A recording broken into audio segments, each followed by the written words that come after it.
Welcome to the Star Rail Enemy Guide, where today we are looking at the servants of the Nook, the Antimatter Legion.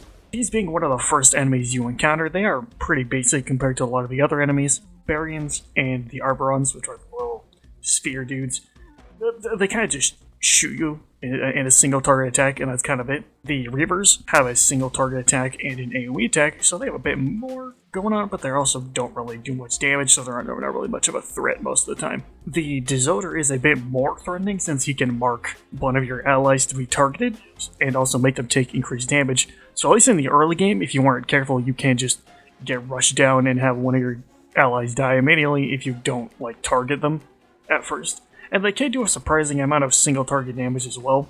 Then you also have the Eliminator. Yes, that's actually how you say it.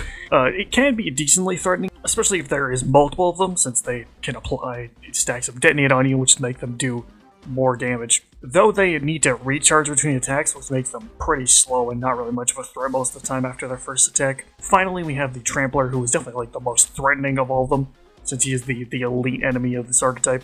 He can be pretty tanky in a lot of the later content, and when he locks onto you, if you don't break him in time, he can do a lot of damage and also slow you a lot with the entanglement, and also making you take even more damage once the entanglement actually goes off. Overall, as long as you have decent enough damage and are actually focus the right targets, you shouldn't really have a problem with this at all, especially if you're anywhere past the early game, you know. The Antimatter Legion are mainly a tutorial enemy to kind of show you how the game works.